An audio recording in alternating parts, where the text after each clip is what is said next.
نحمده ونصلي على رسوله الكريم اما بعد فاعوذ باللہ من الشیطان الرجیم بسم اللہ الرحمن الرحیم السلام علیکم ورحمۃ اللہ وبرکاتہ۔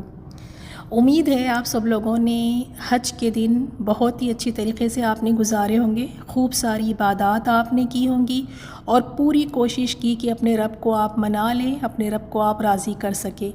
اور ان میں سے کچھ خوش نصیب ایسی بھی بہنیں ہیں جو اللہ تعالیٰ نے جنہیں حج کی سعادت نصیب فرمائی، تو ہم سب نے اب یہ کوشش کرنا ہے کہ اس سال کے جو حج میں ہم نے عبادات کی ہیں، اب سے لے کر جب تک موت نہیں آ جاتی، ہم انشاءاللہ اپنی زندگیوں کو ایک مقصد دیں گے، اپنی زندگیوں کو رب کی رضا میں ہم گزاریں گے، اور خاص طور پہ جو یہ دن ہے اس کے بعد اس سے ہم اپنی زندگیوں کو بدلیں گے۔ یہ حج ہماری زندگیوں کا ٹرننگ پوائنٹ بننا چاہیے۔ یہاں سے ہماری زندگیوں کو دیکھنے کا نظریہ، سوچنے کا نظریہ، اس کو گزارنے کا طریقہ، ہر چیز بدل جانا چاہیے۔ اور خاص طور پہ بالکل آخر کی کچھ صورتیں رہ گئی ہیں، سورۃ الضحیٰ سے لے کے سورۃ الناس، تو یہ علم جو ہم سیکھ رہے ہیں اسے ہم نے بڑے شوق کے ساتھ سیکھنا ہے۔ ایسے نہیں ہونا چاہیے کہ بار بار آپ کو آپ کے گروپ لیڈر ریمائنڈ کروا رہے ہیں کہ سبق سن لیں، اپنی اٹینڈنس دلوا دیں۔ نہیں، اب ہمیں کسی کی نہیں ضرورت۔ اب اتنا شوق تو ہم میں آ جانا چاہیے کہ ہم خود اپنے سبق کو پابندی کے ساتھ سنیں، بڑے شوق کے ساتھ سنیں، اور سننا ہی ہمارا مقصد نہ ہو۔ سننے کے ساتھ ساتھ ان آیات میں غور و فکر کرنا، ان آیات پر اپنے آپ کو رکھ کر پرکھنا، جانچنا، اور ساتھ ہی ساتھ ان آیات پر پھر عمل کرنا اور اسے لوگوں تک پہنچانا۔ تو اللہ تعالیٰ سے یہی دعا کرتے ہیں کہ اللہ تعالیٰ جو کچھ ہم سیکھ رہے ہیں اللہ تعالیٰ ہمارے دلوں میں اس کو اتار دے اور اس پر عمل کرنا ہم سب کے لیے آسان فرما دے۔ تو دیکھتے ہیں سورۃ الضحیٰ، یہ مکی سورہ ہے اور اس میں 11 آیات ہیں۔ سبھی کو یہ سورت یاد ہی ہوگی، اور اس سورے میں دیکھیں آپ خاص طور پہ دیکھیں گے کہ اس کا شانی نزول بتایا گیا ہے کہ یہ سورت کب نازل ہوئی، کیا وجہ تھی، کیا سبب بنا تھا جس کی وجہ سے اللہ تعالیٰ نے یہ سورت کو نازل فرمایا۔ اور آیت 1 اور 2 میں دیکھیں گے اللہ تعالیٰ نے قسمیں کھائی ہیں، 2 چیزیں ہیں جن کی اللہ تعالیٰ نے قسمیں کھائیں، اور آیت نمبر 3 میں جواب قسم ہے، جس بات پر قسم کھائی ہے اس کا ذکر اللہ تعالیٰ نے فرمایا۔ آیت 3 سے 5 میں آپ دیکھیں گے اللہ سبحانہ و تعالیٰ اپنے نبی کو تسلی دے رہے ہیں۔ تو ہم دیکھیں گے آیات میں ہم جب پہنچیں گے کہ کس بات پر اپنے نبی کو تسلی دے رہے ہیں، اور اتنے پیار سے اور محبت سے اپنے نبی کو تسلی دے رہے ہیں آیت 3 سے 5 میں۔ اور 6 سے 8 میں دیکھیں گے اللہ سبحانہ و تعالیٰ نے انعامات کا ذکر کیا ہے، وہ انعامات جو خاص طور پر اللہ تعالیٰ نے اپنے نبی پر کیے ہیں، ان انعامات کا ذکر ہے۔ پھر آیت نمبر 9 سے 11 میں اللہ تعالیٰ نے یہ ذکر فرمایا کہ نعمتوں کی جب نعمتیں ملیں تو اس کی قدر کس طرح کی جائے۔ تو بسم اللہ ہم شروع کرتے ہیں۔ سب سے پہلے ہم اس کا دیکھ لیتے ہیں شان نزول، کس وجہ سے، کس سبب سے یہ آیات نازل ہوئی۔ ایک مرتبہ آپ صلی اللہ علیہ وسلم بیمار ہو گئے، 1 یا 2 رات کے لیے آپ صلی اللہ علیہ وسلم قیام نہیں کر پائے، تہجد کی نماز نہیں پڑھ پائے۔ تو ایک عورت نے کہا کہ اے محمد صلی اللہ علیہ وسلم، میرا خیال ہے کہ تیرے شیطان نے تجھے چھوڑ دیا ہے، نعوذ باللہ۔ اس نے آ کر اس طرح سے کہا، تو اس موقع پر اللہ تعالیٰ نے پھر آیت نمبر 1، 2 اور 3 اللہ تعالیٰ نے پھر یہ نازل فرمائی۔ تو دیکھیں یہ اس بات سے بھی کتنا آپ صلی اللہ علیہ وسلم کو رنج و غم ہوا ہوگا کہ وہ کس طرح سے آ کر اس نے کہا کہ میرے خیال میں ایک تیرے شیطان نے تجھے چھوڑ دیا ہے۔ اور اسی طرح دوسری روایت میں آتا ہے، اور یہ جو عورت تھی جس نے یہ کہا تھا، تفاسیر میں یہ آتا ہے کہ یہ ابو لہب کی بیوی ام جمیل تھی۔ اور دوسری روایت میں یہ بھی آتا ہے کہ جبریل علیہ السلام کئی دنوں تک رسول صلی اللہ علیہ وسلم کی خدمت میں حاضر نہیں ہو سکے، تو مشرکوں نے یہ کہنا شروع کر دیا کہ محمد صلی اللہ علیہ وسلم کو ان کے رب نے چھوڑ دیا ہے۔ تو پھر اللہ تعالیٰ نے یہ آیات نازل فرمائی۔ اور ابن عباس رضی اللہ تعالیٰ عنہ روایت کرتے ہیں جب رسول اللہ صلی اللہ علیہ وسلم پر قرآن نازل ہونا شروع ہوا تو پھر کئی دن تک جبریل نہیں آئے، جس پر آپ پریشان ہوئے، اور مشرکوں نے بھی یہ کہنا شروع کر دیا کہ محمد صلی اللہ علیہ وسلم کو ان کے رب نے ناراض ہو کر چھوڑ دیا۔ تو اس موقع پر اللہ تعالیٰ نے پھر یہ آیات نازل فرمائی۔ تو دیکھتے ہیں اس سورہ میں کس طرح سے اللہ تعالیٰ نے اپنے نبی کو تسلی دی اور وہ کون سی باتیں تھیں جس پر آپ صلی اللہ علیہ وسلم بہت زیادہ فکر مند تھے، بہت زیادہ پریشان تھے۔ دیکھتے ہیں، پہلے تو اللہ تعالیٰ نے قسم کھائی ہے، اور کس چیز کی؟ وَالضُّحَىٰ، دُحا کی قسم، یعنی دُحا اس وقت کو کہتے ہیں دھوپ چڑھنے کی وقت۔ تو اللہ تعالیٰ قسم کھاتے ہیں دھوپ چڑھنے کے وقت کی قسم، اور یہ وقت کون سا وقت ہوتا ہے؟ جب سورج بلند ہوتا ہے اور جب دن بالکل روشن ہو جائے اور پھر دھوپ میں تھوڑی سی گرمی آ جائے۔ اور یہ دیکھیں ہمیں حدیث سے بھی پتہ چلتا ہے، آپ صلی اللہ علیہ وسلم نے اس کے بارے میں فرمایا، جیسے صلاۃ الضحیٰ بھی پڑھی جاتی ہے، چاشت کی نماز، اور اس کے وقت کے بارے میں آپ صلی اللہ علیہ وسلم نے کیا فرمایا؟ چاشت کی نماز کا وقت وہ ہے جب سورج کی گرمی کی وجہ سے جانوروں کے پیر کو تکلیف ہو یا ان کے پیر جلے، یعنی جب اونٹ کا بچہ جب باہر نکلے اور اس کی گرمی سے اس کے پیر جلے تو وہ وقت ہوتا ہے چاشت کا، دُحا کا وقت ہوتا ہے۔ اور جیسے اب یہاں دُحا کا ذکر آیا ہے تو ہم تھوڑی سی صلاۃ الضحیٰ کی فضیلت بھی دیکھ لیتے ہیں۔ اللہ تعالیٰ ہمیں یہ نفل عبادت کرنے والا بھی ہم سب کو بنا دے۔ تو حدیث کا مفہوم یہ ہے، جیسے رسول اللہ صلی اللہ علیہ وسلم نے فرمایا کہ انسان جب صبح اٹھتا ہے تو ہر صبح ہر اس کے جوڑ کی سلامتی پر اللہ تعالیٰ کا اسے شکر ادا کرنا اس پر واجب ہوتا ہے، ہر جوڑ پر صدقہ واجب ہے۔ اور ظاہر سی بات ہے نا، جب انسان سو کر اٹھ رہا ہے تو اللہ نے یہ جوڑ سلامتی کے ساتھ اس کو عطا کیے ہیں۔ اگر یہ جوڑ نہ ہوں، یہ جوائنٹس نہ ہوں تو انسان نہ اٹھ سکتا ہے، نہ بیٹھ سکتا ہے، نہ چل سکتا ہے، نہ کوئی چیز پکڑ سکتا ہے، نہ کوئی چیز اٹھا سکتا ہے۔ یہ جوڑ اللہ تعالیٰ کی طرف سے کتنی بڑی ایک نعمت ہے۔ تو اس جوڑ کی سلامتی پر ہر صبح چاہیے کہ اس کا شکر ادا کرے، اور یہ واجب ہے۔ اور اس کے لیے انسان کو کیا کرنا چاہیے کہ ہر بار وہ تسبیح کر لے، تسبیح پڑھ لے، سبحان اللہ کہیں، یہ بھی صدقہ ہوگا۔ اسی طرح الحمدللہ کہنا، اللہ اکبر کہنا، لا الہ الا اللہ کہنا، یہ بھی صدقہ ہے، یہ بھی صدقہ ہے۔ اور اسی طرح کسی کو اچھی بات کا حکم دے دینا، کسی کو برائی سے روک لینا۔ تو ہمیں کیا پتہ چلا کہ ہر صبح ہر جوڑ کی سلامتی پر شکر ادا کرنا ہے، اس کا صدقہ دینا ہے۔ تو یا تو ہم پھر یہ سبحان اللہ، الحمدللہ، اللہ اکبر، لا الہ الا اللہ پڑھے، یا پھر کسی کو بھلائی کا حکم دے، برائی سے روکے۔ اور پھر اس پر آپ صلی اللہ علیہ وسلم نے فرمایا چاشت کی 2 رکعت ادا کر لے تو تمام جوڑوں کی طرف سے صدقہ ہو جاتا ہے۔ اللہ تعالیٰ ہم سب کے جوڑوں کو سلامت رکھیں تاکہ انہی جوڑوں سے ہم قیام کر سکیں، لمبے لمبے ہم رکوع کر سکیں، اپنے رب کے آگے جھکے رہیں، ہم لمبے لمبے سجدے کر سکیں، کیونکہ اگر جوڑ سلامت ہے تو ہماری پھر عبادتیں بھی بہت اچھے طریقے سے ہو سکتی ہیں۔ تو یہاں اللہ تعالیٰ نے دُحا کی قسم کھائی ہے، یعنی دھوپ چڑھنے کے وقت کی قسم، یعنی اس سے مراد سارا دن ہے، پورے دن۔ تو اللہ تعالیٰ نے یہاں پہ دن کی قسم کھائی ہے۔ اور اس کے بعد واللیل اذا سجا، اور رات کی، لیل کی، اذا جب سجا، جب وہ چھا جائے۔ تو پہلے اللہ تعالیٰ نے دھوپ چڑھنے کے وقت کی قسم کھائی، اور جو اس نے اس میں روشنی رکھی ہے اس کی قسم کھانے کے بعد واللیل اذا سجا، اور رات کی قسم جب وہ چھا جائے، یعنی جب رات سکون میں آ جائے، ساکن ہو جائے، اس کی وجہ سے اندھیرا ہو جائے اور خوب تاریکی چھا جائے۔ اب یہاں دیکھیں یہ 2 چیزوں کی قسم کھا کر، رات کی اور دن کی، یہ قسم کھا کر اب اللہ تعالیٰ جواب قسم ہے آیت نمبر 3 میں۔ اس میں اللہ تعالیٰ فرماتے ہیں ما ودعک ربک وما قلی، اے نبی آپ کے رب نے آپ کو نہیں چھوڑا۔ ودعک، اللہ سبحانہ و تعالیٰ فرما رہے ہیں کہ اے نبی آپ کے رب نے آپ کو نہیں چھوڑا، اور وما خلا، اور نہ وہ آپ سے ناراض ہوا، نہ ہی وہ آپ سے بیزار ہوا۔ یہ کس وجہ سے اللہ سبحانہ و تعالیٰ نے یہ تسلی دی؟ جیسے ہم نے شان نزول میں دیکھا کہ جو وحی تھی، وحی کا سلسلہ یعنی بند ہو گیا کچھ عرصے کے لیے، جو وحی آیا کرتی تھی اس سلسلے کو روک دیا گیا، اور اسے فترۃ الوحی کہتے ہیں، یعنی وحی کے سلسلے کا رک جانا۔ تو یہ ایک فطری ایک تھوڑا سا ٹائم پیریڈ تھا، لیکن اب رسول اللہ صلی اللہ علیہ وسلم غمگین ہو گئے، آپ کشمکش میں تھے، پریشان ہوئے کہ کیا بات ہے، کہیں مجھ سے کوئی غلطی تو نہیں ہو گئی، کہیں میرا رب مجھ سے ناراض تو نہیں ہو گیا، کہیں میرا رب مجھے چھوڑ تو نہیں دیا۔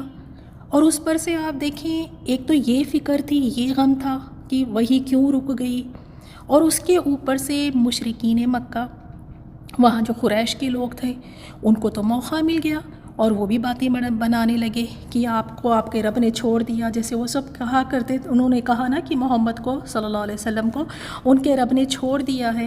تو آپ بڑے ہی غم زدہ ہوئے، آپ بہت ہی زیادہ غمگین تھے اس بات پر کہ وہی کیوں رک گئی۔ تو اللہ تعالیٰ نے یہاں پر دحا اور لیل، اور آپ دیکھیں رات اور دن کی قسم کھا کر اس بات کو اللہ تعالیٰ نے یہاں پہ بیان فرمایا اپنے نبی کو کہ اے نبی، وحی کے رک جانے کو آپ یہ نہ سمجھیں، آپ یہ نہ سمجھیں کہ آپ کا رب آپ سے ناراض ہے تو وحی کو روک دیا ہے۔ اور رات اور دن کا سلسلہ دیکھیں جس طرح سے اللہ تعالیٰ نے قسم کھائی ہے، اس کا مطلب یہ نہیں ہے کہ رات اور دن، اللہ تعالیٰ دن سے ناراض ہوتا ہے تو دن کو ہٹا کر اللہ رات لے آتا ہے، یا رات بڑی اندھیری ہے، کالی ہے، رات کو اللہ تعالیٰ پسند نہیں کرتا تو اس کو اللہ تعالیٰ ہٹا کر پھر دن لے آتا ہے۔ نہیں، دونوں کی اپنی اپنی اہمیت ہے۔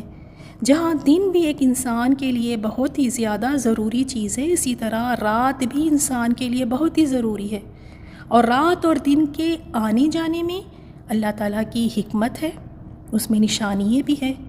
اگر ہمیشہ دن ہی ہوتا تو انسان کس طرح سے پھر اپنے آپ کو آرام دیتا، کس طرح سے وہ سستاتا، کس طرح سے وہ اپنے آپ کو فریش کر پاتا، یا اسی طرح اگر رات ہوتی تو پھر وہ کس طرح سے اپنی روزی روٹی کے لیے باہر نکل کے کوششیں کرتا، کس طرح سے وہ اپنے کام کاج کرتا اگر ہمیشہ رات ہی ہوتی۔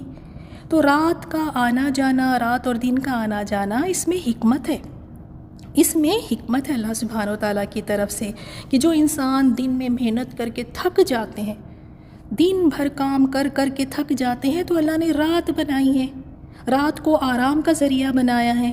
پھر وہ انسان جب رات کو ایک نیند لے کر سو جاتا ہے تو دوسرے دن آپ دیکھیں ایک فریش مائنڈ کے ساتھ، ایک اپنے سکون سے جب وہ سوتا ہے تو اپنی جسم کو وہ کس طرح راحت عطا فرماتا ہے، اس کا جسم دوسرے دن کے لیے تر و تازہ ہو کر، دوسرے دن کے کاموں کے لیے فریش ہو کر وہ اپنے آپ کو تیار کر لیتا ہے۔ تو یہ دونوں اپنی اپنی جگہ ضروری ہے۔ تو یہاں پر یہ بھی بتایا گیا کہ اسی طرح سے وحی کے آنے میں اور وحی کے رک جانے میں، اس میں بھی اللہ تعالیٰ کی حکمت ہے۔ یہ ایسے ہی نہیں تھا کہ ایسے ہی اللہ نے وحی بھیجی اور بعد میں اللہ تعالیٰ نے وحی کو روک لیا، نہیں، اس میں بھی اللہ تعالیٰ کی حکمت تھی۔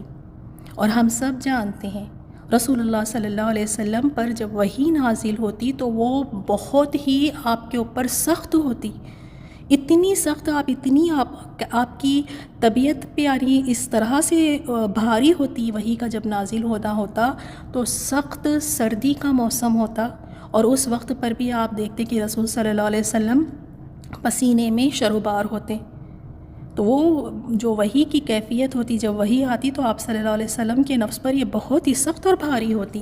تو یہ جو وحی کا رک جانا ہے، اور جو لوگ باتیں بنا رہے ہیں، اور آپ صلی اللہ علیہ وسلم بھی فکر مند ہے کہ کہیں میرا رب مجھ سے ناراض تو نہیں، میرے رب نے مجھے کہیں چھوڑ تو نہیں دیا، تو اس کے پیچھے حکمت یہ تھی کہ آپ صلی اللہ علیہ وسلم کو جو ایک خوف تھا، جب پہلی مرتبہ وحی جب آپ پر نازل ہوئی تو آپ تو ڈر سے گئے تھے، آپ پہ خوف طاری ہو گیا تھا، اور یہ دوسری مرتبہ ہے۔ پہلی مرتبہ جب وحی کا سلسلہ رک گیا تھا تو اس کے بعد پھر سورۃ المدثر نازل ہوئی، یہ دوسری مرتبہ جب پھر وحی کا سلسلہ رک گیا تھا اس کے بعد سورۃ الضحیٰ نازل ہوئی، تو آپ پر ایک خوف طاری ہوتا تھا۔ تو اللہ سبحانہ و تعالیٰ چاہتے تھے کہ وہ خوف آپ سے جاتا رہے، وہ خوف ختم ہو جائے، اور آپ صلی اللہ علیہ وسلم اس معاملے کی یعنی نوعیت کو سمجھیں، اس کا موقع ملے کہ کیا ہو رہا ہے، اس کو سمجھنے کا موقع مل سکے آپ صلی اللہ علیہ وسلم کو، اور پھر ساتھ میں یہ بھی کہ جو وحی ہے اس کی واپسی کی آرزو کرے آپ صلی اللہ علیہ وسلم، اس وحی کا آپ انتظار کرے، آپ کو اس وحی کا شوق ہو، اور دوبارہ پھر وحی کی مشقتوں کو جھیلنے کے لیے آپ صلی اللہ علیہ وسلم تیار ہو، اسی لیے وحی کے سلسلے کو روک دیا گیا تھا۔ اس میں یہ بات نہیں تھی کہ اللہ تعالیٰ ناراض تھے، نہیں، بلکہ اس میں کوئی یہ حکمت تھی۔ تو اپنے نبی کو بڑے پیار سے اللہ تعالیٰ نے سمجھایا، بتایا، تسلی دی کہ اے نبی ایسی بات نہیں ہے، نہ تو میں نے آپ کو چھوڑا ہے، نہ تو میں آپ سے ناراض ہوا ہوں۔ دیکھیں اس آیت سے ہمیں پتہ چلتا ہے اللہ تعالیٰ کس قدر اپنے نبی سے محبت فرماتے ہیں، اور نبی صلی اللہ علیہ وسلم کا درجہ دیکھیں کہ اللہ تعالیٰ آپ کو تسلیاں دے رہے ہیں، آپ کو تسلیاں دے رہے ہیں کہ میں نے آپ کو چھوڑا نہیں، میں آپ سے ناراض نہیں ہوں۔ اللہ تعالیٰ تسلیاں دے رہے ہیں، اور اللہ تعالیٰ کا ہم سب پر کتنا بڑا احسان ہے، کتنا بڑا کرم ہے کہ اس نے ہمیں اس نبی کے امت میں بنایا ہے۔ ہم اس نبی کے امتی ہیں، یہ اللہ تعالیٰ کا ہم سب پر بہت بڑا ایک احسان ہے۔ اللہ تعالیٰ ہمیں اس کا شکر ادا کرنے والا بنائے، ہم اپنی نبی کی قدر سمجھیں، ہم اپنی نبی کی اطاعت کرنے والے بنیں، وہ نبی جس کو اللہ تعالیٰ تسلیاں دے رہے ہیں۔ اور پھر نیکسٹ آیت میں اللہ تعالیٰ نے مزید اور تسلی دیتے ہوئے، خوشخبریاں دیتے ہوئے اپنے نبی سے فرما رہے ہیں، اے نبی وَلَلْآخِرَةُ خَيْرٌ لَكَ مِنَ الْأُولَىٰ، اے نبی اور یقیناً آپ کے لیے آخرت دنیا سے بہتر ہے۔ یہاں پر بھی تسلی دی جا رہی ہے، اور اس کے دو معنی ہیں۔ ایک تو یہ ہے کہ آپ کا جو پہلے والا ابتدائی حصہ ہے وہ آپ کے بعد آنے والا حصہ زیادہ بہتر ہے، یعنی بعد میں آنے والا زمانہ آپ کے پہلے زمانے سے زیادہ خیر، زیادہ بہتر ہوگا۔ اور ہم سب جانتے ہیں اس بات کو بھی، آپ صلی اللہ علیہ وسلم نے جب دعویٰ کا کام شروع کیا، جب آپ نے دین کی تبلیغ کا کام شروع کیا، تو کس طرح سے آپ کی مخالفت ہوئی، آپ کے جان کے دشمن بن گئے، آپ کے لیے سازشیں کی جاتی تھی، آپ کو اذیتیں پہنچائی جاتی تھی، آپ کو طنز کیا جاتا تھا، آپ کو مکہ چھوڑ کر ہجرت کرنا پڑا، مدینہ جانا پڑا، تو کس قدر تکلیفیں وہاں پر برداشت کی۔ تو یہاں اللہ سبحانہ و تعالیٰ یہ بھی بتا رہے ہیں کہ بعد میں آنے والا زمانہ بہتر ہے، اور بعد میں جیسے جیسے آگے تھوڑا سا وقت گزرتا گیا، اللہ تعالیٰ نے کتنی ساری آسانیاں کی، مکہ فتح ہوا، فتوحات ہوئیں، اسی طرح غلبہ ملا اور دین غالب آ گیا۔ تو پہلے وقت سے آپ کا بعد آنے والا وقت بہتر ہے۔ اور دوسرا معنی، آپ اس دنیا سے آخرت آپ کے لیے بہتر ہے، یعنی اس کا معنی آپ کے لیے آخرت کا گھر دنیا کے گھر سے کہیں بہتر ہے۔ اور یہی وجہ ہے کہ رسول صلی اللہ علیہ وسلم سب سے بڑھ کر دنیا سے بے رغبتی رکھنے والے تھے۔ دنیا سے آپ صلی اللہ علیہ وسلم کو کوئی سروکار نہیں تھا، آپ دنیا کے پیچھے اپنے آپ کو ہلکان نہیں کیا کرتے تھے۔ اور حدیث میں یہ بھی آتا ہے کہ جب رسول اللہ صلی اللہ علیہ وسلم کو آخری عمر میں یہ اختیار دیا گیا کہ اگر آپ چاہے تو اختتام دنیا تک، جب تک دنیا باقی ہے آپ ہمیشہ دنیا میں رہے، اور پھر جنت میں آپ جلوہ افروز ہو جائیں، اور اگر آپ چاہیں تو اپنے رب کے پاس تشریف لے جائیں، تو آپ صلی اللہ علیہ وسلم نے اس عارضی و فانی دنیا کے بجائے اپنے رب کے پاس تشریف لے جانے کو پسند فرمایا۔ اور ترمذی کی حدیث ہے، عبداللہ بن مسعود رضی اللہ تعالیٰ عنہ سے روایت ہے کہ رسول اللہ صلی اللہ علیہ وسلم ایک چٹائی پر آرام فرما رہے تھے، اور آپ کے پہلو پر نشان پڑ گئے اس چٹائی کے۔ جب آپ صلی اللہ علیہ وسلم بیدار ہوئے تو یعنی یہ صحابہ فرماتے ہیں کہ میں نے آپ کے پہلو مبارک پر ہاتھ پھیرنا شروع کر دیا اور عرض کی کہ اے اللہ کے رسول، آپ فرما دیتے تو میں آپ کے لیے چٹائی پر کوئی چیز بچھا دیتا۔ تو رسول اللہ صلی اللہ علیہ وسلم نے فرمایا کہ دنیا سے مجھے کیا سروکار، میرا دنیا سے کیا تعلق، بس میرا اور دنیا کی مثال تو ایسی ہے جیسے کسی مسافر نے کسی درخت کے نیچے پڑاؤ ڈالا، پھر کچھ دیر آرام کرنے کے بعد اس درخت کو چھوڑ کر چل دیا۔ تو آپ صلی اللہ علیہ وسلم کو دنیا کی ان چیزوں سے کوئی سروکار نہیں تھا۔ تو یہاں اللہ تعالیٰ نے فرما دیا کہ آپ کی دنیا سے آپ کے لیے آخرت بہت زیادہ بہتر ہے، آپ کے لیے بہت سارے آپ کے لیے آخرت میں انتظامات کیے گئے ہیں، یا پھر آپ کا جو پہلا وقت ہے وہ آپ کے آنے والا وقت زیادہ آپ کے پہلے وقت سے بہتر ہوگا۔ اور پھر یہاں نیکسٹ آیت میں، آیت نمبر 5 میں آخرت کی نعمتوں کا اللہ تعالیٰ نے ذکر کیا، فرمایا وَلَسَوْفَ يُعْطِيكَ رَبُّكَ فَتَرْضَىٰ، اور البتہ ان قریب آپ کا رب آپ کو اتنا دے گا کہ آپ راضی ہو جائیں گے۔ یعنی اے نبی، اللہ تعالیٰ آپ کو یہ آخرت میں عطا فرمائے گا، حتیٰ کہ آپ کو آپ کی امت کے بارے میں خوش کر دے گا۔ اللہ تعالیٰ نے خود آپ کے لیے اے نبی آپ کی تعظیم اور تکریم کے لیے سامان پیدا فرمائے ہیں، ان سے آپ کو خوش کر دے گا۔ انہی میں سے ایک نہر کوثر بھی ہے۔ مسند احمد کی حدیث ہے، رسول اللہ صلی اللہ علیہ وسلم نے فرمایا، میں جنت میں داخل ہوا تو میں نے ایک نہر دیکھی جس کے کناروں پر موتیوں کے خیمے بنے ہوئے تھے۔ میں نے وہاں ہاتھ مارا جہاں پانی چل رہا تھا تو اس سے کستوری کی نہایت تیز خوشبو آ رہی تھی۔ میں نے پوچھا، جبریل یہ کیا ہے؟ تو انہوں نے جواب دیا، یہ وہی کوثر ہے جو اللہ تعالیٰ نے آپ کو عطا فرمائی ہے۔ اسی طرح دوسری حدیث میں بھی ابو سعید رضی اللہ تعالیٰ عنہ کہتے ہیں، رسول اللہ صلی اللہ علیہ وسلم نے فرمایا، قیامت کے روز میں بنی آدم کا سردار ہوں گا۔ سب سے پہلے میری قبر شق ہوگی، یعنی میری قبر کھلے گی، اور میں یہ بات فخر سے نہیں کہہ رہا بلکہ حقیقت بیان کر رہا ہوں۔ سب سے پہلے میں سفارش کروں گا، سب سے پہلے میری سفارش قبول کی جائے گی، اور اس کا ذکر فخر کے طور پہ نہیں کر رہا۔ قیامت کے روز حمد کا جھنڈا میرے ہاتھ میں ہوگا، اور میں یہ بات فخر سے نہیں کہہ رہا۔ اسے ابن ماجہ نے روایت کیا ہے۔ تو آپ صلی اللہ علیہ وسلم نے یہ باتیں ہمیں بتانے کے لیے یہ حدیث بیان کی اور فرمایا کہ میں فخر کے طور پہ نہیں کہہ رہا ہوں کہ میں بنی آدم کا سردار ہوں گا، حمد کا جھنڈا میرے ہاتھ میں ہوگا، سب سے پہلے میری خبر سے شق ہوگی اور پھر میں نکلوں گا، یا میری سفارش قبول کی جائے گی۔ آپ صلی اللہ علیہ وسلم نے فخر کے طور پہ نہیں بلکہ ہمیں بتانے کے لیے، حقیقت بیان کرنے کے لیے فرمایا۔ تو رسول اللہ صلی اللہ علیہ وسلم کا درجہ اور مقام بہت بلند ہے۔ اللہ تعالیٰ نے بہت ساری چیزیں آپ صلی اللہ علیہ وسلم کے لیے پیدا فرمائی ہیں جن سے آپ صلی اللہ علیہ وسلم خوش ہو جائے، اور ان میں سے ایک یہ بھی ہے کہ جنت میں اللہ تعالیٰ نے رسول اللہ صلی اللہ علیہ وسلم کے لیے 1000 محلات عطا فرمائے گا، اور اس محلات میں ازواج بھی ہوں گے، خادم بھی ہوں گے، اور تمام دیگر ساز و سامان کے ساتھ وہ محلات مزین ہوں گے۔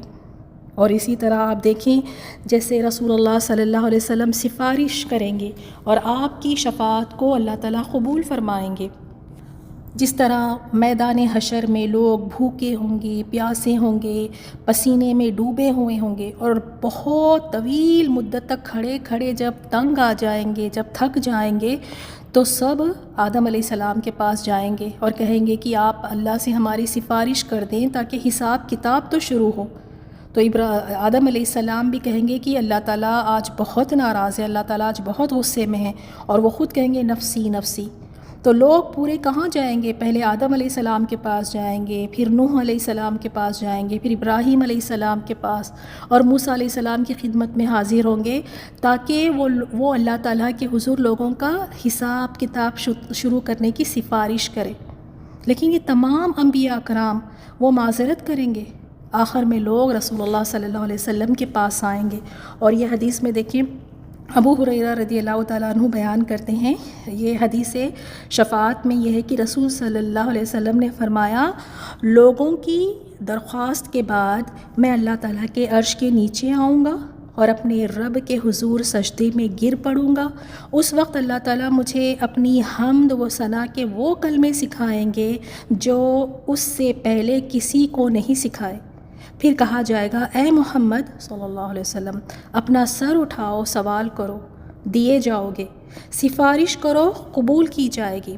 چنانچہ میں اپنا سر اٹھاؤں گا اور عرض کروں گا، اے میرے رب میری امت، اے میرے رب میری امت۔ کہا جائے گا، اے محمد صلی اللہ علیہ وسلم، اپنی امت میں سے ان لوگوں کو باب ایمن سے جنت میں داخل کرو جن پر کوئی حساب کتاب نہیں، اور وہ لوگ باقی دروازوں سے جنت میں داخل ہونے والوں کے ساتھ بھی شریک ہیں، یعنی اگر چاہیں تو دوسرے دروازوں سے بھی داخل ہو سکتے ہیں۔ اسے بخاری نے روایت کیا ہے۔ تو یاد رہے، سب سے پہلے آپ صلی اللہ علیہ وسلم اپنی امت کے لیے سفارش کریں گے، اور پھر جب حساب کتاب کا آغاز ہوگا تو یہ بھی آپ صلی اللہ علیہ وسلم کی امت سے ہی آغاز ہوگا، دوسری امتوں کا حساب بعد میں ہوگا، اسی طرح پل صراط بھی آپ صلی اللہ علیہ وسلم کی امت سب سے پہلے اس سے گزرے گی، اور جنت میں بھی آپ صلی اللہ علیہ وسلم کی امت دوسری امتوں سے پہلے داخل ہوگی۔ اور پھر نبی صلی اللہ علیہ وسلم کو مقام محمود بھی اللہ تعالیٰ نے عطا فرمایا۔ مقام محمود شفاعت کا وہ اعلیٰ ترین مقام ہے جس پر قیامت کے روز رسول صلی اللہ علیہ وسلم فائز ہوں گے، اور اس میں حدیث میں ہے کہ کعب بن مالک رضی اللہ تعالیٰ عنہ سے روایت ہے، نبی اکرم صلی اللہ علیہ وسلم نے فرمایا قیامت کے روز میں اور میری امت ایک ٹیلے پر کھڑے ہوں گی، اور اللہ تعالیٰ مجھے سبز رنگ کا قیمتی لباس عطا فرمائے گا، پھر اللہ تعالیٰ مجھے بات کرنے کی اجازت عطا فرمائے گا، اور جو کچھ اللہ چاہے گا میں عرض کروں گا، یہی مقام محمود ہے۔ تو اللہ سبحانہ و تعالیٰ نے اپنے نبی کو آخرت میں بے شمار نعمتیں عطا فرمائی ہیں۔ اللہ تعالیٰ ہم سب کو رسول اللہ صلی اللہ علیہ وسلم کی شفاعت نصیب فرمائے، آمین یا رب۔ تو اب دیکھ لیں، جیسے ہم نے اس سورے میں دیکھا ہے کہ آپ صلی اللہ علیہ وسلم بہت زیادہ غمگین تھے، وحی کے رک جانے کی وجہ سے بہت زیادہ پریشان تھے کہ کہیں اللہ نے مجھے چھوڑ تو نہیں دیا، کہیں اللہ مجھ سے ناراض تو نہیں ہے، اور اسی طرح پھر لوگوں کی باتیں اس پر سے، تو آپ صلی اللہ علیہ وسلم واقعی بہت غمگین تھے۔ تو اللہ تعالیٰ نے تسلیاں دی۔ اب ہم اپنے لیے یہاں پر سبق لیتے ہیں، ہماری زندگیوں میں بھی اگر آپ دیکھیں کوئی چیز ہمیں بڑی آسانی سے مل رہی تھی، یا کوئی چیز ہمارے پاس تھی لیکن وہ پھر اب روک لی گئی، یا ہم سے چھین لی گئی، یا ہم سے کسی چیز کو ہم سے محروم کر دیا گیا، ہماری بڑی خواہش تھی اس چیز کے لیے لیکن ہمیں وہ چیز نہیں ملی، تو ہمیں مایوس نہیں ہونا چاہیے۔ اس میں بھی حکمت ہوتی ہے، جیسے ہم نے دیکھا کہ ایک روشن صبح ہے، اس کے بعد ایک اندھیری رات آ رہی ہے، تو اس میں بھی حکمت ہے۔ ایسے ہی نہیں کہ ایک اندھیری رات آ رہی ہے، نہیں، اس میں حکمت ہے۔ اسی طرح ہمیں بھی چاہیے کہ ہم اپنی زندگی کے ہر حالات میں اللہ تعالیٰ کی حکمت ہے سمجھ کر اس پر راضی رہیں، اور اپنا کنیکشن اپنے رب سے جوڑے رکھیں۔ کیونکہ ہوتا کیا ہے، شیطان پھر وسوسے ڈالتا ہے، شیطان ڈراتا ہے، شیطان مایوس کرتا ہے، نگیٹو باتیں ہمارے ذہنوں میں ڈالتا ہے۔ تو ہمیں کرنا کیا ہے کہ اگر کوئی چیز ہمیں ملی ہے تو اس کے ملنے پر بھی حکمت ہے، اس پر بھی اللہ تعالیٰ کا شکر، اور اگر کوئی چیز ہم سے روک لی گئی ہے، کسی چیز سے ہمیں محروم کر دیا گیا ہے، یا کوئی چیز ہمیں نہیں مل رہی ہے، تو اس پر بھی ہمارا ایمان کیا ہونا چاہیے کہ اس میں بھی میرے رب کی کوئی نہ کوئی حکمت ہے، اس میں بھی کوئی نہ کوئی خیر ہے۔ تو کبھی مایوس نہیں ہونا چاہیے اپنی زندگی کے حالات سے، کیونکہ ہر چیز میں کوئی نہ کوئی خیر ضرور ہوتی ہے۔ یہاں ایک چھوٹی سی بات آپ کو بتا کر میں اپنی بات کو ختم کرتی ہوں۔ کتنے لوگوں کو آپ نے دیکھا ہوگا کہ جو صحت یابی کی حالت میں یا خوشی کے حالات میں اس طرح سے اللہ سے نہیں جڑتے، جس طرح بیمار ہونے کے بعد یا تنگ دست حالات جب آ جاتے ہیں، مشکلات آتے ہیں، تو کس طرح وہ اپنے رب کے ساتھ جڑ جاتے ہیں۔ نمازوں میں پابندی آ جاتی ہیں، گڑ گڑا کر دعائیں کرنی آ جاتی ہیں، قرآن کی تلاوت یعنی ڈیلی کریں گے، روز قرآن کی تلاوت ہوتی ہے۔ تو کتنی ان چیزوں میں آپ دیکھیں حکمت ہوتی ہے۔ ہمیں لگتا ہے کہ ہائے ہائے میرے ساتھ یہ کیوں ہوا، میرے ساتھ یہ کیوں ہوا، ہم نہیں جانتے کہ اس میں ہمارے لیے کیا خیر ہے۔ اگر کوئی مشکل ہے، کوئی پریشانی ہے، کوئی بیماری ہے، اگر اس کے باوجود بھی ہم اپنے رب سے جڑ رہے ہیں تو یہ تو ایک بہت بڑی نعمت ہے۔ تو کوئی مشکلات کا آنا، پریشانیوں کا آنا، یا کوئی چیزوں کا روک لیے جانا ہم سے، یا کسی چیزوں سے ہم کو محروم کر دیے جانا، اس میں بھی کوئی نہ کوئی خیر اور حکمت ہے۔ اللہ تعالیٰ ہمیں یہ سکھا دے، اللہ تعالیٰ ہمیں یہ صفت عطا فرمائے کہ ہم ہر حال میں اپنے رب سے راضی رہنے والے بنیں۔ ہر حال میں وہ جس حال میں ہمیں رکھنا چاہے اس حال میں ہم راضی رہیں، اس حال میں ہم خوش رہیں۔ تو یہ ان 5 آیات سے ہم نے بہت کچھ سیکھا۔ آپ بھی تدبر کریں، آپ بھی غور و فکر کریں، اپنے آپ کو ان آیات پر رکھیں، پرکھیں اور دیکھیں، کیونکہ یہ چیزیں جو ہیں اکثر ہمارے ساتھ بھی ہو جاتی ہے۔ بہت مایوس ہو جاتے ہیں، لوگوں کی باتوں کو ہم بہت دل سے لگا لیتے ہیں۔ اور دوسری بات دیکھیں، اللہ تعالیٰ کسی کو نہیں چھوڑتا، کسی کو نہیں چھوڑتا۔ اللہ تعالیٰ کو لوگ چھوڑ دیتے ہیں، اللہ تعالیٰ نہیں چھوڑتا. تو آپ بھی شیطان کے وسوسوں کو پلنے نہ دیں کہ اللہ ہماری سنتا نہیں، اللہ ہمارا ساتھ نہیں دے رہا، اللہ ہمیں یہ نہیں دے رہا. نہیں، اللہ تعالیٰ تو کسی کو نہیں چھوڑتا، ہم رب کو چھوڑ دیتے ہیں. تو ہمیں چاہیے کہ ہم اپنا کنیکشن، اپنا تعلق اپنے رب سے زیادہ ہم جوڑ کے رکھیں، زیادہ سے زیادہ ہم اپنے رب کی رضا والی زندگی گزارنے والے بنیں. آمین یا رب. ان آیات کی تلاوت سنیں. السلام علیکم ورحمۃ اللہ وبرکاتہ. بسم اللہ الرحمن الرحیم. والضحى واللیل اذا سجى ما ودعك ربك وما قلى وللآخرة خير لك من الأولى ولسوف يعطيك ربك فترضى.